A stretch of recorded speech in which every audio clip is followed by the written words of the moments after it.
महाराज जी, एक बहुत सुंदर प्रसंग आता है गिरिराज जी का कि गोसाई श्री विठलनाथ जी जब विराजते थे और श्री ठाकुर जी की सेवा करते थे,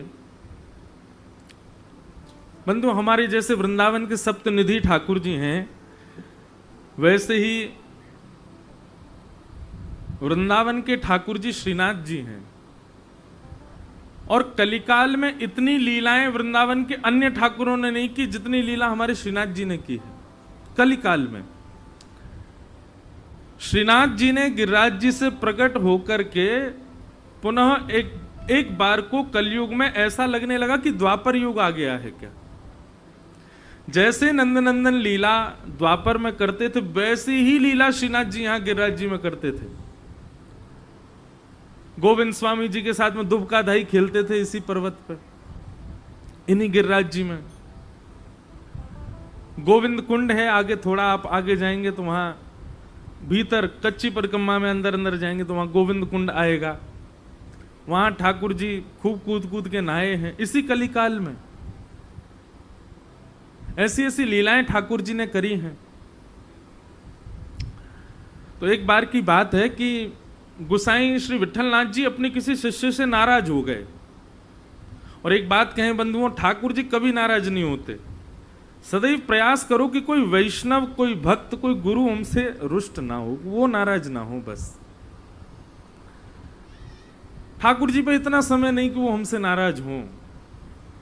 उनको नेह लड़ाने वाले, नेह उनसे करने वाले अनेक हैं। तुम्हारी एक की गरज नहीं पड़ी ठाकुर जी को। ठाकुर जी नाराज नहीं होते, लेकिन प्रयास करो कि कभी कोई वैष्णव भक्त और गुरुदेव हमसे नाराज ना हो। तो एक बार गोसाई श्री विठलनाथ जी नाराज हो गए अपने एक शिष्य से, और नाराज होकर के उन्होंने गिरिराज जी से ही बाहर कर दिया। बोले तुम जाओ यहां से, छोड़ करके दिखना नहीं हमको, और हमारी आज्ञा है कि इस गोवर्धन परिसर में तुम्हारा कहीं भी तुम दिख गए हमको तो फिर देखना। और बेचारे से अपराध तो हो ही चुका था, निकल गए। दूर जाकर के बैठे, रोने लगे। गुरुदेव मुझसे नाराज हो गए, गिरिराज जी से दूर कर दिया। खूब प्रयास किया, लेकिन गुरुदेव जब नहीं माने तो भ्रमण करते करते आगरा चले गए। और वहां जाकर के उन्होंने जलेबी बनती हुई देखी, और जलेबी देखते ही महाराज मुंह में पानी आ गया। लेकिन एक स्वभाव होता है भक्त का, वो किसी भी अच्छी वस्तु को देखता है, उसका उपभोग स्वयं करे ऐसी भावना उसके चित्त में नहीं आती। संसारी व्यक्ति में और वैष्णव व्यक्ति में अंतर कितना। संसारी व्यक्ति किसी अच्छी वस्तु को देखेगा तो उसको इच्छा होती है मैं धारण करूं, या मेरी कोई इंद्रिय इसका सेवन करे। अच्छा कोई वस्त्र दिख गया तो मैं पहन लूं, कोई भोजन की वस्तु दिख गई तो मैं खा लूं। कुछ भी संसार की कोई भी सुख देने वाली वस्तु को अपने ऊपर लागू करे, वो संसारी व्यक्ति है। लेकिन किसी भी सुखद वस्तु को देख करके उसके मन में आए ये तो मेरे ठाकुर जी को पधरानी है, ये तो मेरे ठाकुर जी को प्राप्त होनी चाहिए।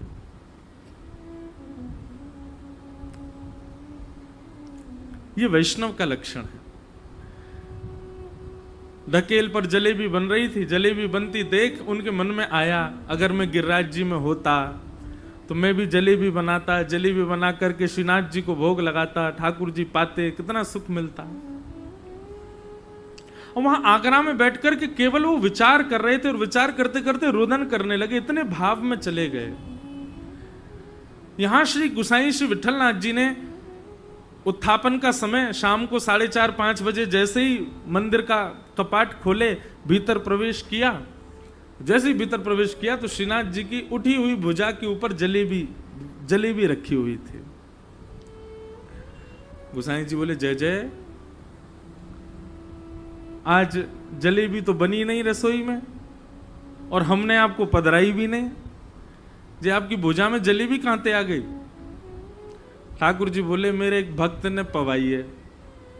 गोसाई जी बोले कौन से भक्त ने पवाई है। और भैया ऐसा कौन सा भक्त आ गए हो जो कहीं पे पवा रहे हो, आप यहाँ बैठ के पा रहे हो, हम भी तो वह भक्त के दर्शन करें जामे इतनी निष्ठा, जाको इतनो प्रेम कि वो दूर से पवा रहे हो और यहाँ पा रहे हो।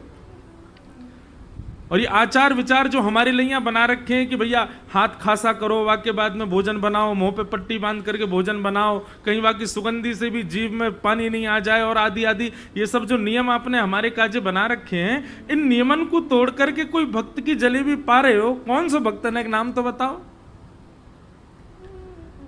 तो वर्णन आता है ठाकुर जी डर रहे हैं बतावे में, क्योंकि वो ये जाने जिनको इनने भगा दियो है। ठाकुर जी बोले मैं ना बता रहा हूं। बोले क्यों ना बता रहे? बोले तुम नाराज हो जाओगे। गोसाई जी बोले जय जय, मैं ना नाराज हूं, बताओ ना कौन सा भक्त है। बोले वही है जाकू तुमने परसों गिरिराज जी तो निकाल दियो। गोसाई जी खड़े हो गए। बोले ठाकुर जी आपको पता हो मैंने कितना बड़ा अपराध किया, और वह अपराध को दंड यही है सके कि मैं वाकू अपनी नजरन से दूर करूं और आपसे भी दूर कर दूं, लेकिन आपको तो नेक समझ में ना आवे कोई बात, नेक में ही ऐसा हृदय कर लियो अपनो, कोई नेक आपको रिझा दे सोई वा की तरफ आकर्षित रहते चले जाओ। उत्तर है ना अति। श्रीनाथ जी बोले गोसाई जी भक्त में गुण देखनो और फिर वह गुण को देख करके वह भक्त को मेरे चरणन में लगानो, ये तो गुरु को काम है। अब गुरु अपनी ज्ञान के बल से, अपने भाव के बल से, अपने जाप के बल से शिष्य को त्याग और स्वीकार दोनों करने में सक्षम होवे, लेकिन मैं कहा करूं, मेरा तो ऐसा स्वभाव है गयो है, मैं जाकू एक बार स्वीकार कर लूं वाको कभी त्याग ना कर पाऊं। जो एक बार मेरो है जाए ना, मैं फिर चाहे वो कितनों गलत करे, मैं वाको त्याग ही ना कर पाऊं, ये मेरा स्वभाव है। गोसाई जी घुटनों पर बैठ गए, खूब रोए ठाकुर जी के आगे। ठाकुर जी कभी किसी का त्याग नहीं करते बंधु। वो बात अलग है कि हम ठाकुर जी के आगे पड़े ही नहीं, हम उनके स्वीकार के योग्य बने नहीं। एक बार पकड़ कर के कोई को छोड़ो हो, ऐसा मैंने दूर दूर तक कहीं ना देखो। ठाकुर जी कभी त्याग नहीं करते। और कभी ठाकुर जी को क्रोध आता भी है ना किसी के अपराध पर, या किसी विशेष रूप से तो किसी भक्त का अपराध करो तो ही ठाकुर जी नाराज हो में, तो वहां में भी ठाकुर जी अगर नाराज हो में तो बस विरह दे सकें, कोई वैष्णव से आपको डांट पड़वा सकें, लेकिन स्वयं आपसे कुछ नहीं कहेंगे, क्योंकि ठाकुर जी को स्वभाव है वो कोई को त्याग ना करे। हे गोसाई जी ये तो आपको स्वभाव है, ये आपको स्वरूप है, आप गुरु हो, आप आचार्य हो, आप कोई को त्याग भी कर सको, कोई को अंगीकार भी कर सको, पर मैं तो, मेरा तो स्वरूप ही ऐसा बनो है कि मैं जाकू एक बार स्वीकार कर लूं, फिर वाके अनंत दुर्गुणन को न विचार करते भय वाको कभी त्याग ना कर पाऊं, ये मेरा स्वरूप है। गोसाई जी ने तुरंत उस वैष्णव को बुलाया और बुला करके पुनः सेवा प्रदान करी, और फिर से गिरिराज जी में उसको सेवा में रखा। कैसे ठाकुर जी कितने सीधे हैं, बहुत सरल हैं ठाकुर जी। तो गुरु प्रसन्न,